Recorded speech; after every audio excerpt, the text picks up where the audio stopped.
같이 기도하심으로 2월 1일 수요일 아침 예배를 하나님께 드립니다. 참 좋으신 아버지 하나님, 우리를 사랑하시되 끝까지 사랑하신다고 약속하신 아버지 하나님, 1월 중에 하나님께서 우리를 지켜주시고 인도해 주셨음을 무한 감사를 드립니다. 이제 2월 1일을 맞는 이 아침에 다시 한번 2월도 하나님께 부탁하며 하나님께서 반드시 우리를 이끄실 것을 믿고 이 길을 따라갑니다. 여러 가지 어려운 환난과 경제적인 위기와 질병의 위험과 여러 가지 사회적인 갈등이 있지만 여전히 우리는 주님을 믿고 하나님은 우리의 목자이 되셔서 우리를 끝까지 인도하시는 실만한 물가로 푸른 초장으로 인도하시는 우리 하나님인 것을 고백합니다. 아버지께서 인도하신 대로 따라가기를 작정하고 오늘도 주님 앞에 아침 예배로 나아갑니다. 2월도 아침 예배로 승리하는 우리 모든 주안 가족들, 믿음의 식구들 되게 하여 주시옵소서. 이제는 사도신경으로 우리의 신앙을 고백합니다. 나는 전능하신 아버지 하나님, 천지의 창조주를 믿습니다. 나는 그의 유일하신 아들, 우리 주 예수 그리스도를 믿습니다. 그는 성령으로 잉태되어 동정녀 마리아에게서 나시고 본디오 빌라도에게 고난을 받아 십자가에 못 박혀 죽으시고 장사된 지 사흘 만에 죽은 자 가운데서 다시 살아나셨으며 하늘에 오르시어 전능하신 아버지 하나님 우편에 앉아 계시다가 거기로부터 살아있는 자와 죽은 자를 심판하러 오십니다. 나는 성령을 믿으며 거룩한 공교회와 성도의 교제와 죄를 용서받는 것과 몸의 부활과 영생을 믿습니다. 아멘.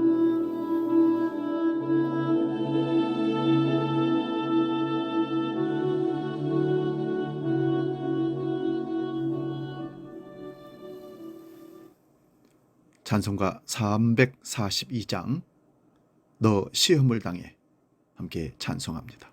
342장입니다.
오늘 아침 우리에게 주시는 하나님 말씀은 구약성경 창세기 40장 6절 7절 말씀 보겠습니다.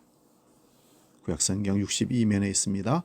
이 말씀 봉독할 때에 살아계신 하나님의 음성을 들을 수 있기 바랍니다.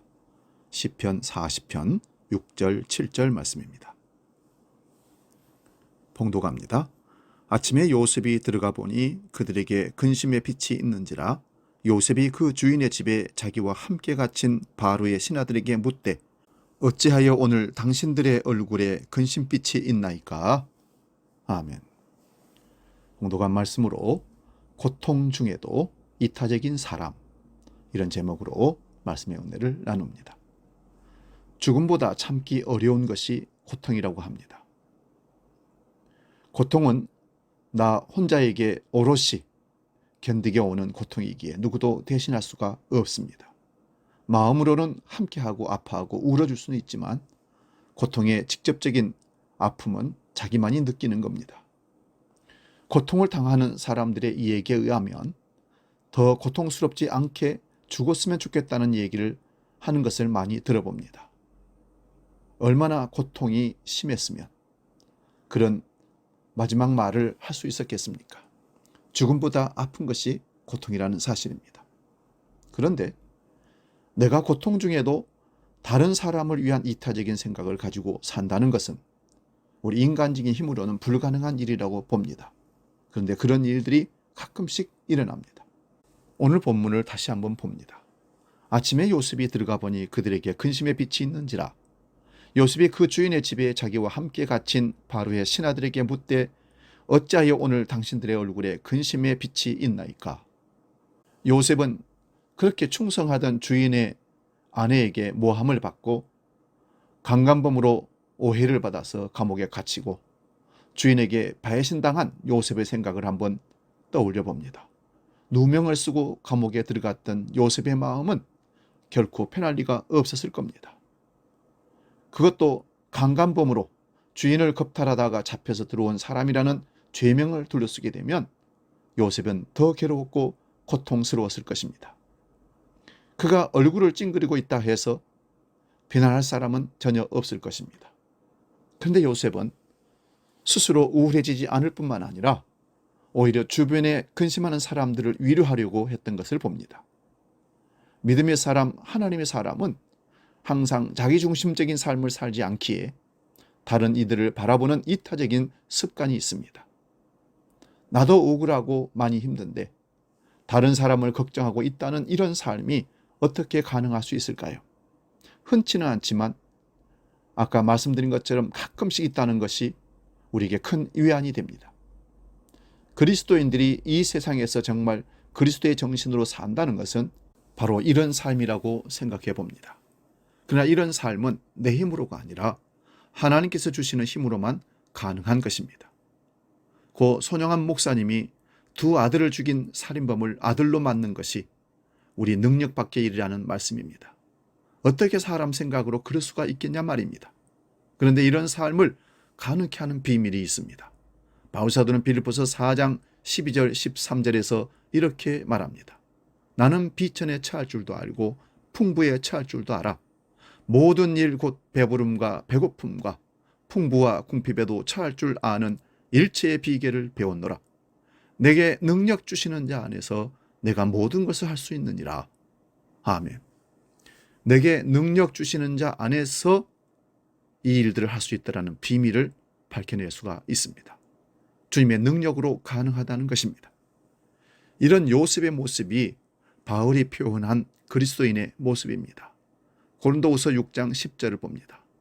근심하는 자 같으나 항상 기뻐하고 가난한 자 같으나 많은 사람을 부유하게 하고 아무것도 없는 자 같으나 모든 것을 가진 자로다. 아멘. 이렇게 자신의 슬픔을 극복하고 주변에서 어려움을 겪는 사람들을 도왔던 요셉은 그 일을 계기로 석방되었고 애굽 제국의 총리가 되었던 것입니다. 요셉의 인생에서 두 관원장의 얼굴 표정을 살피고 왜 근심하는지 물었던 일은 매우 중요한 인생의 터닝 포인트가 되었던 것입니다.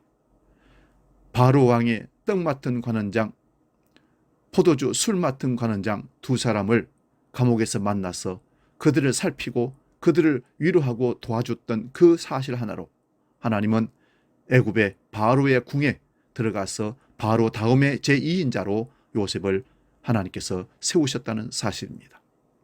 비록 눈에 띄는 결과가 없더라도 요셉의 삶은 보람이 있었습니다. 하나님은 자신이 고통받으시면서도 이타적인 사람들에게 특별한 은혜를 주십니다.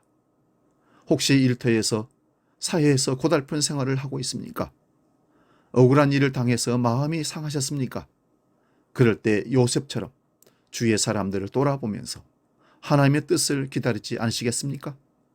요셉을 지켜보며 인도하시던 하나님이 오늘 바로 우리를 돌보시고 인도하시고 지켜보고 계십니다. 기다리시면 하나님은 분명히 우리를 인도하실 것입니다. 기도하겠습니다. 하나님, 우리에게 어려움이 있더라도 그 어려움으로 인해 좌절하지 않게 믿음을 주시고 인내를 주시고 오히려 그 가운데서도 다른 사람들을 위로하고 도와주는 주님 닮은 이타적인 삶을 살 수 있도록 우리를 이끌어 주옵소서. 이제 주기도로 함께 기도합니다. 하늘에 계신 우리 아버지, 아버지의 이름을 거룩하게 하시며 아버지의 나라가 오게 하시며 아버지의 뜻이 하늘에서와 같이 땅에서도 이루어지게 하소서. 오늘 우리에게 일용할 양식을 주시고 우리가 우리에게 잘못한 사람을 용서하여 준 것 같이 우리 죄를 용서하여 주시고 우리를 시험에 빠지지 않게 하시고 악에서 구하소서. 나라와 권능과 영광이 영원히 아버지의 것입니다. 아멘.